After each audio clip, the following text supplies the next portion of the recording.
So Ken, we were going back and talking about that first big leap you had where you went to commanding 120 soldiers, and that was a big change for you. The conversation I had yesterday with a leader, and I've had this same conversation happen a couple times this year, where leaders have said, you know what happens when you make that big move and you go from kind of leading a group of people to now leading an organization, is that what their experience was is in moments of stress, you default back to what you know. Yeah.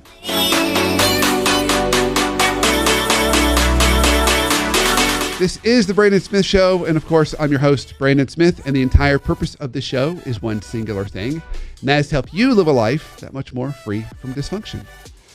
So our show today is one of those shows that I've been dreaming of doing for some time now, because all the folks that I talk to, whether they're clients or they're just folks that reach out to me, are almost always dealing with the same challenge. I just got promoted, and now I got to figure out how to operate well in this new world. So we're going to talk about what are those opportunities and challenges that you get with every promotion, whether we're getting promoted to manager, director, vice president, whatever it happens to be. With every level of leadership, the world gets a little bit different, a little messier, a little more complicated. So to help us on this journey, I've got one of my really good friends, colleagues at Emory's Business School, and someone that I really look up to, Ken Keene. Ken, thank you for coming on the show. Thank you for having me. Yeah, Ken, so you've been on the show a couple times. So just to orient everyone to who you are, so you are the Associate Dean for Leadership Development at Goizueta Business School at Emory University. That's right. Okay. And before that, you're a retired general from the U.S. Army. Is that right? That's right. Okay, so you've got both the lens of your career kind of moving up in the military, but then also developing leaders today at the business school. Right. Awesome. Like I said, I could have Ken on I was telling Ken, you could come on every week, Ken.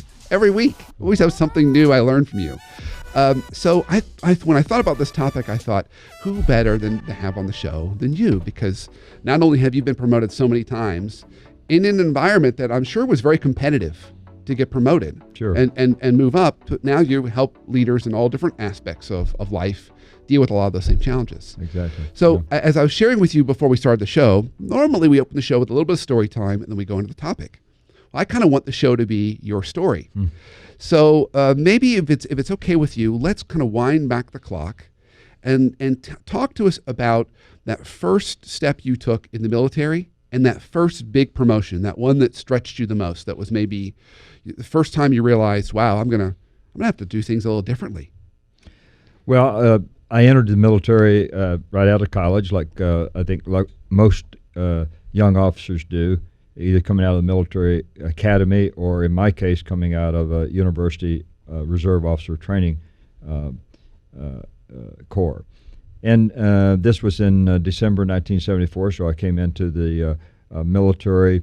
Not coming from a family with a military background, it was rather new to me. I sort of picked up a mentor in college that sort of led me on that path. I mean, I had gone to college actually to be a secondary education math teacher and ended up getting a scholarship and coming into the military.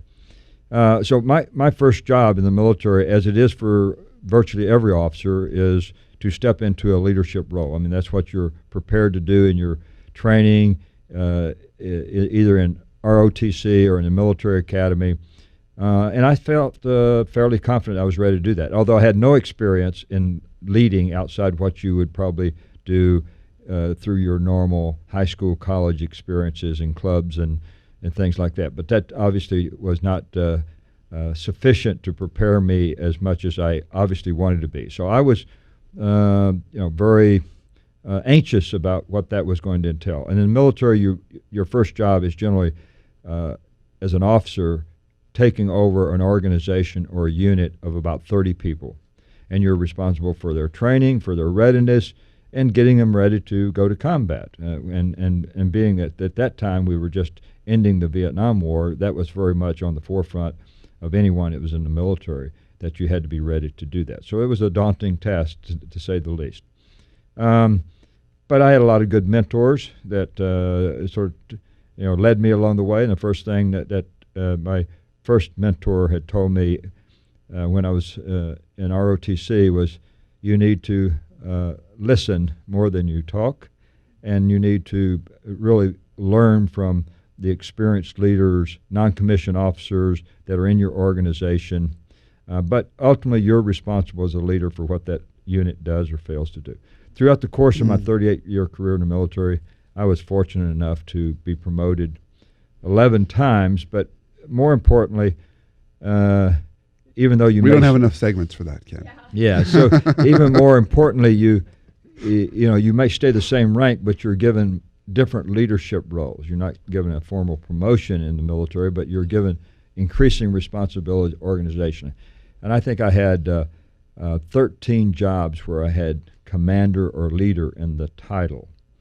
And I don't think I ever was fully confident that I was totally ready to step up to the next role, although certainly I was aspiring to get to the next role. I mean, obviously you want to continue. I think the first time that it hit me, I took command of a company in the 82nd Airborne Division.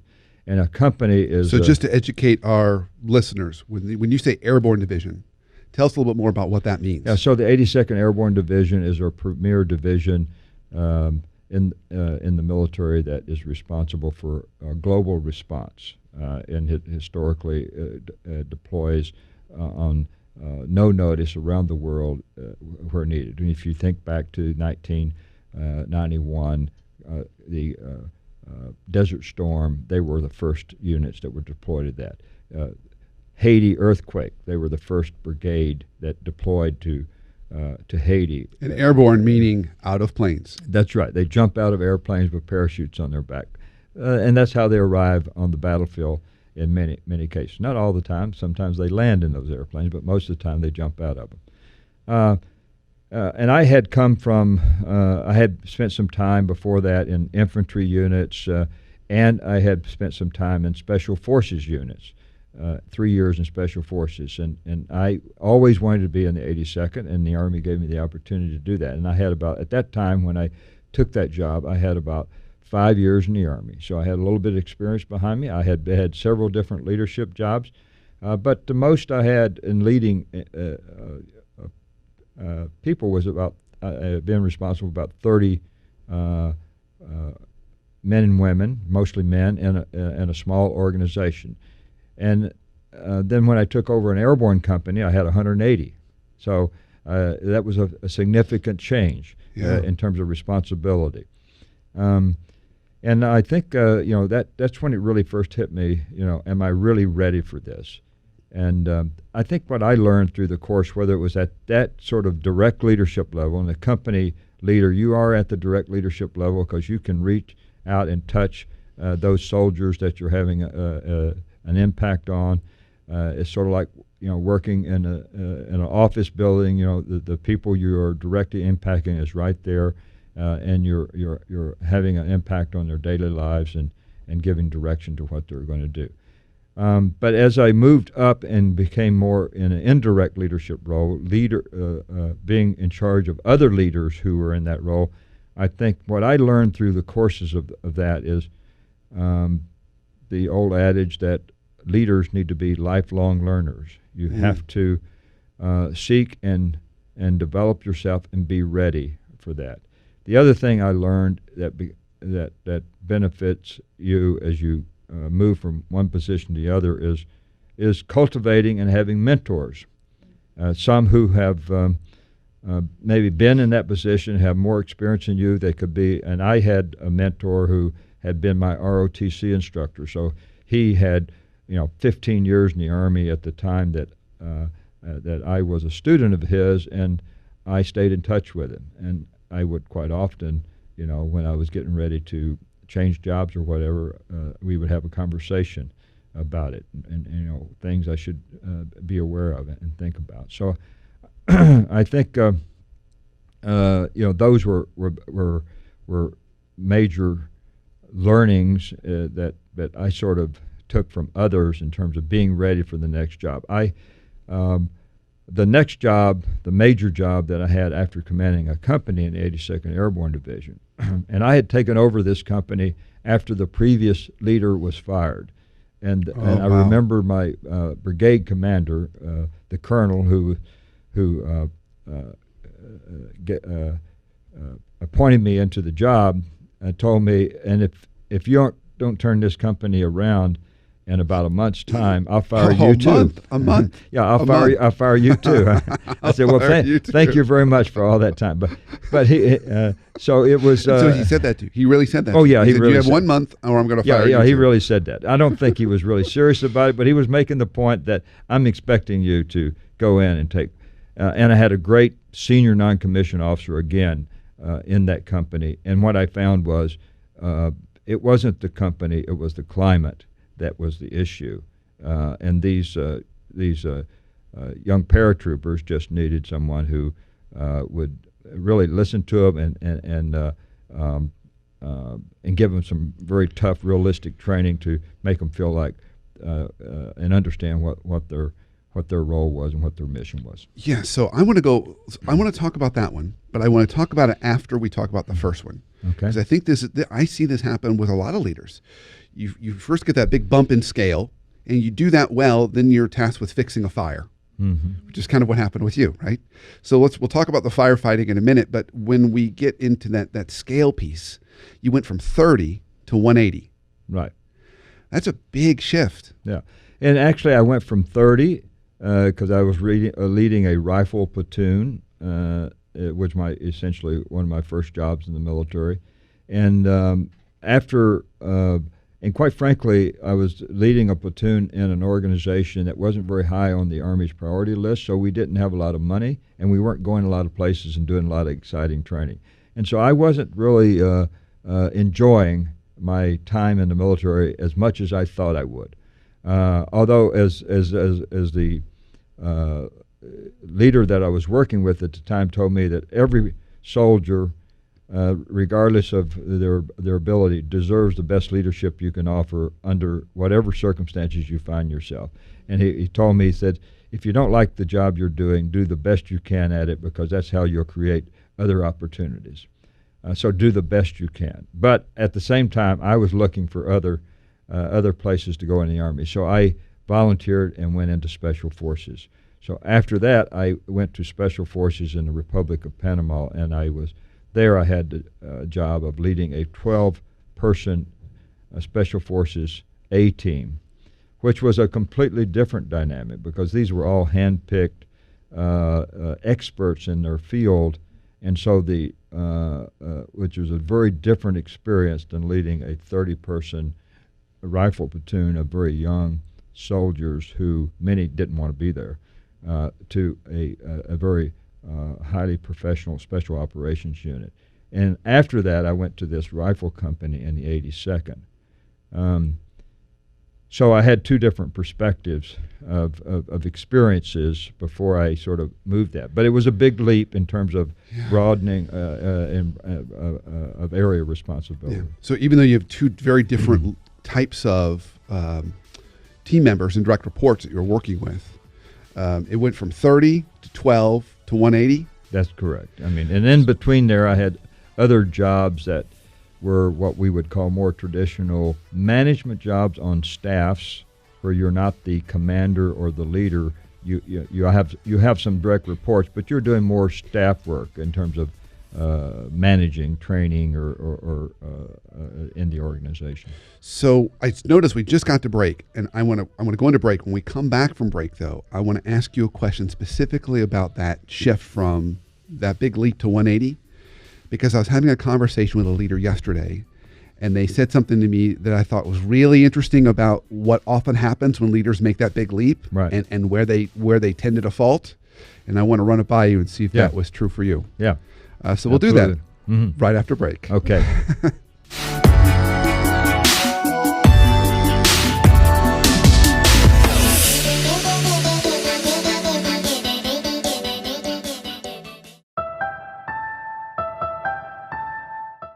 Here's your coaching minute for the week, presented to you by the Leadership Foundry. Dysfunction in the workplace, it's a pervasive problem. Here's a simple tip to eliminate dysfunction, both in your team, but even in the environments around you. Clarify your team members' roles, goals, and responsibilities. So just spend some time thinking about, does all of my team know Does each of them know what their role is, what the goals are of the team, and their responsibilities? If the answer is yes, you right there eliminate 50% of all the dysfunction that could come up in your team. If the answer is no, think about how you could do that better. When we don't do that, one of two things happens. Either people overlap work and they step on each other's toes, or you have one person carrying much bigger load while a couple other people are hanging out not doing near as much work. It's one of the big problems in the nonprofit world is a lack of clarity around roles, goals, and responsibilities. So focus on those three things, and I promise you, not only will you eliminate dysfunction, it's going to make your workplace that much more enjoyable.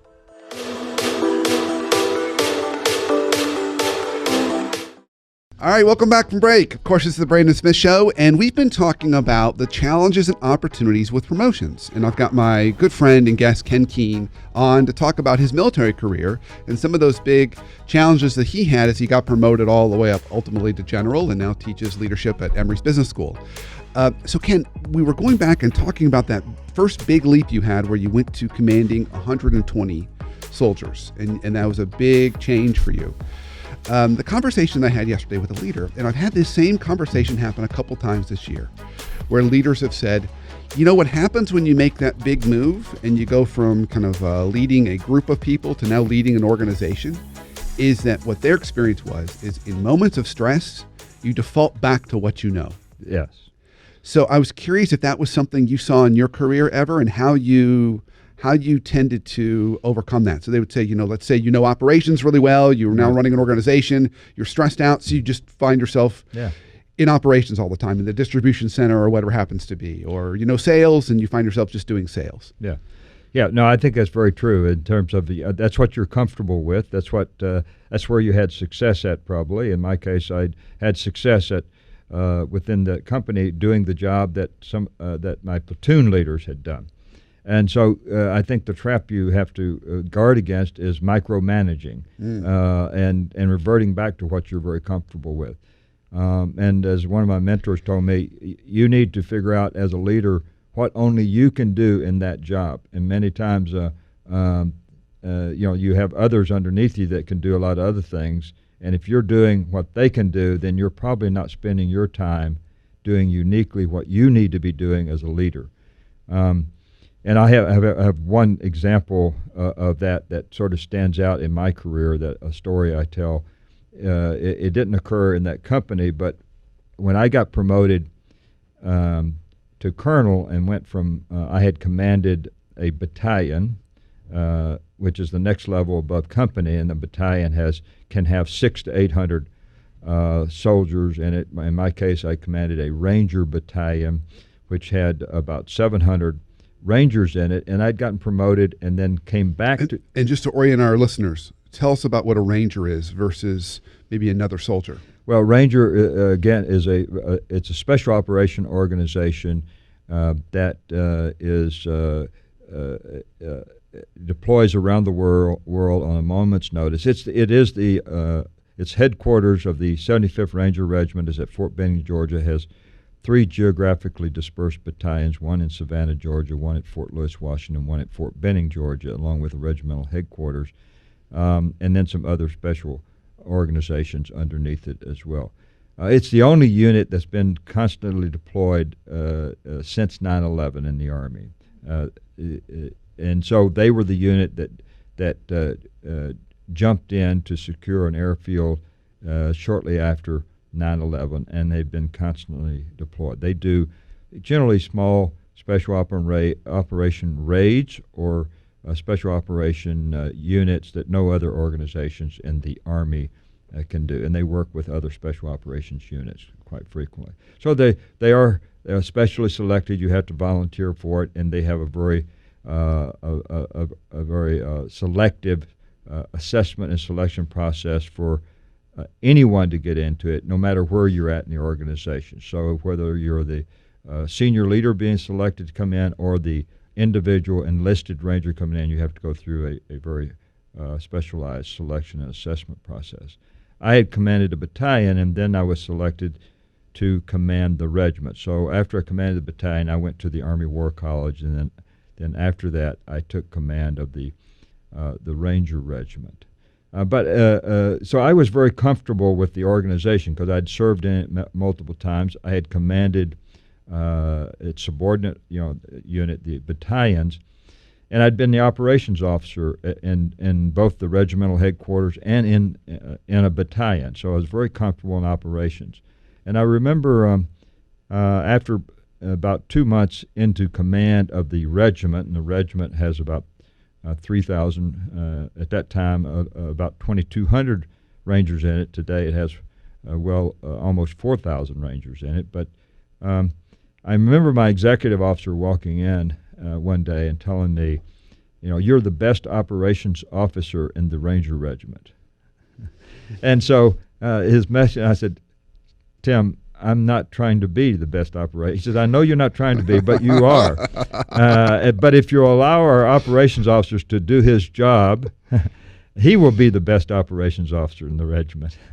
And his message was very subtle, but we had a great relationship, and he was absolutely right. I was reverting back to something that was very comfortable. I was paying too much attention to internal operations and not enough attention to external things that we needed to be doing, in terms of where the organization was going and what we needed to be doing. So it just drove home the point you're making is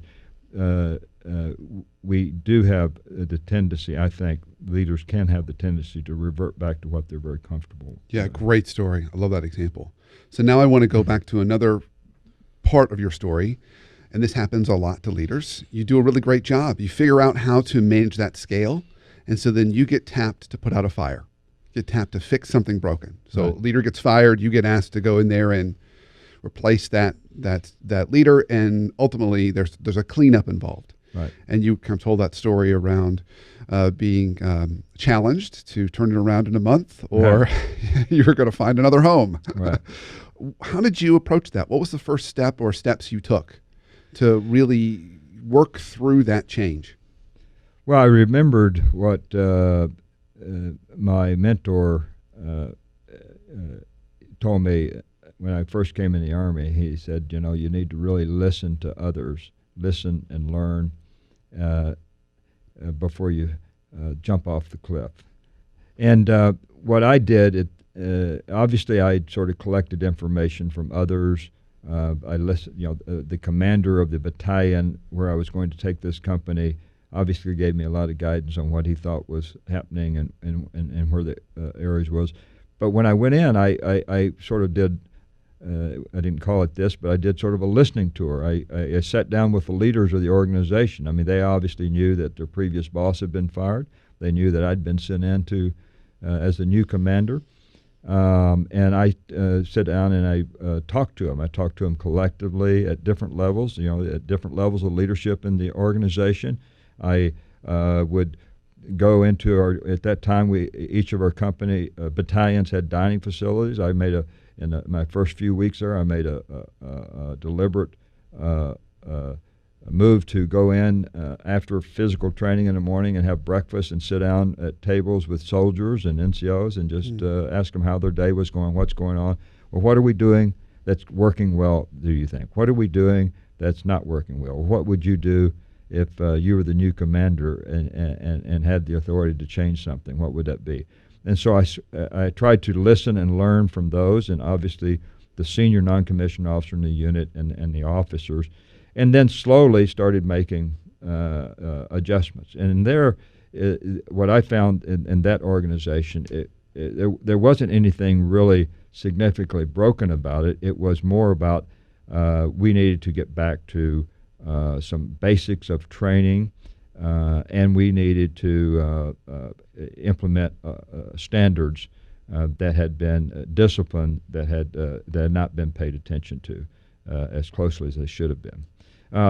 Over time, it required to get rid of some people that weren't meeting those standards, but most of it was just really getting to know the organization and making the adjustments that needed to be made. So it sounds like you spent that first time building on this whole theme of our entire conversation today about continuous learning, Right. and lifelong learning. You Right. listened first. Right. And you asked really smart questions, and I don't want to gloss over that. You didn't just listen. You asked questions about what's working, what's not working. If you were the commanding officer and you had the opportunity to wave a magic wand and change things, what would you change? Yeah, asking, obviously there's a great book, Asking Powerful Questions, and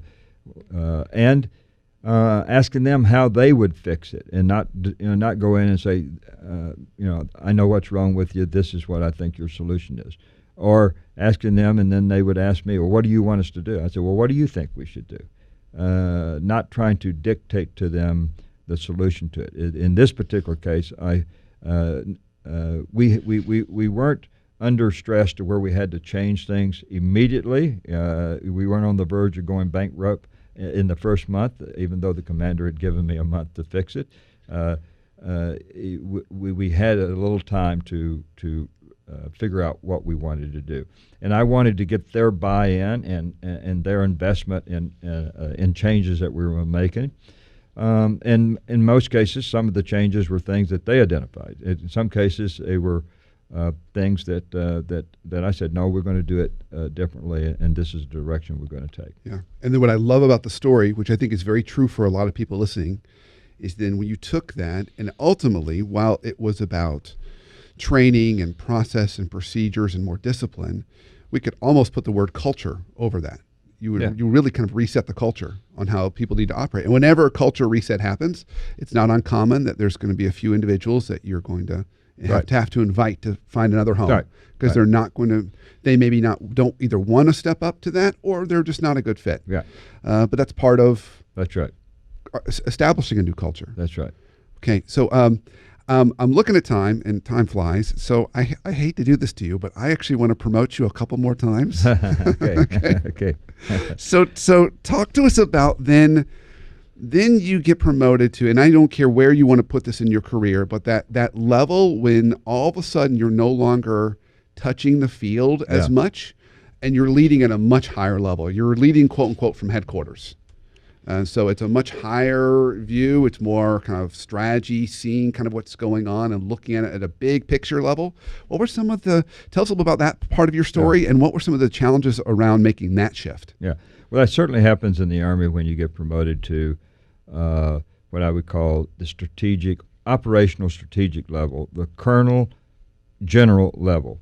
And certainly at the general officer level, but even at the colonel level, you can find yourself doing that. I'd like to talk about it in the business school. This is about leaders leading leaders.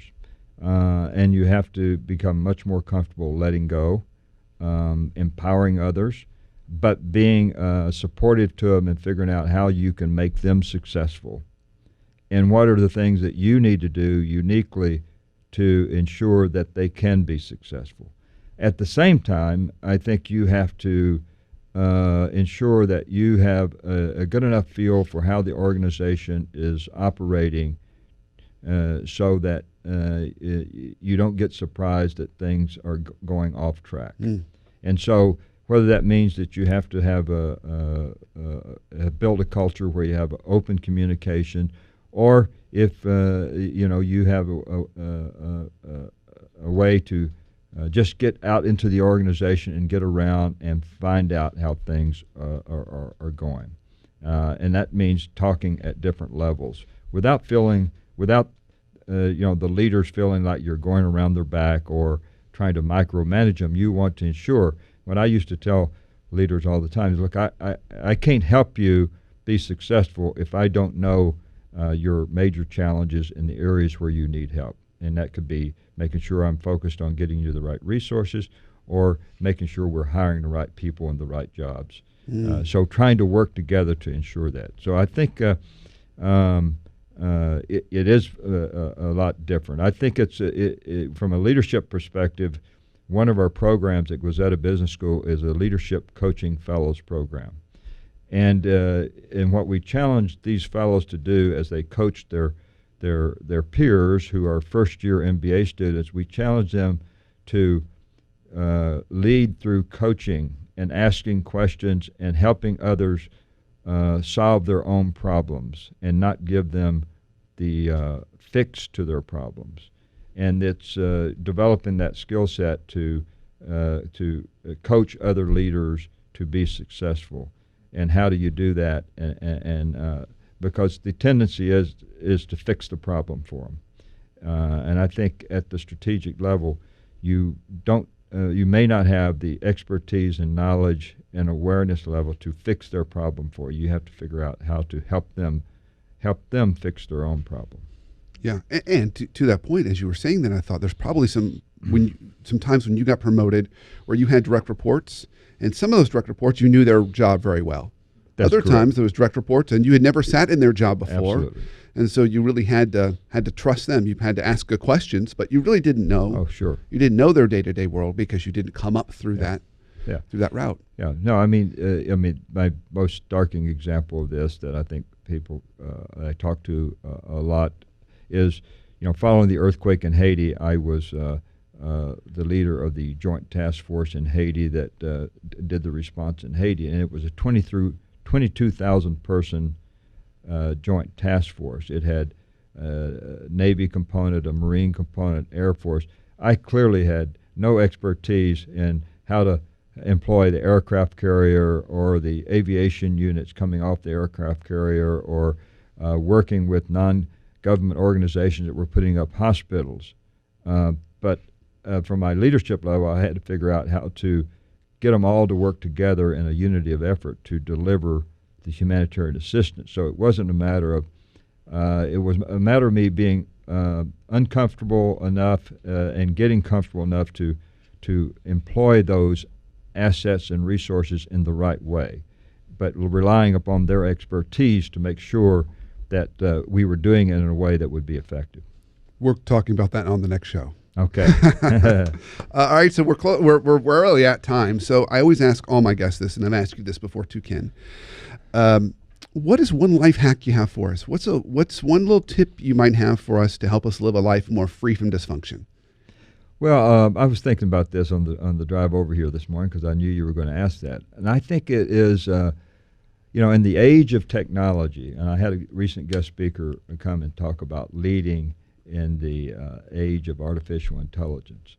I think we need to push ourselves to get away from our computers, to get out of our office and cubicles, and to walk around in our workplace. And sometimes you obviously are working with people that are geographically separated from you. So how do you reach out and touch them and ensure that they feel that they have access to you and can share information to you? Because to me, many times dysfunctions in the workplace are underlying problem is lack of communication. And just getting an email and trying to rely upon that to get a feel for the people around you, or being able to get people to give you feedback, if you will. So to me, is in the Army we say leadership by walking around, getting out, making yourself accessible to people. And I would say get in a habit to walk away from your desk every day for 30 minutes and just go in and sit down and have a conversation with somebody and ask them how things are going. Beautiful. Always love having you on the show. I mean, Okay. I always learn so much. So if people want to learn more about you and what you're up to, where can they go? Well, they could probably just come over to Guazetta Business School and sit down and have a cup of coffee, or they could probably Google. And it's Ken Keen. Yes, Keen. that's correct. Okay, fantastic, Ken. Okay. Thank you. And thank you for listening and watching the show. Of course, continue to listen and watch every week as we put up a new show to help you live a life that much more free from dysfunction. And if you're not listening on iTunes, please do. And if you are listening, rate, review, and subscribe. That's how more folks find out about the show, and it's how we can kind of grow our tribe. So until our next show, have a great week and an awesome life.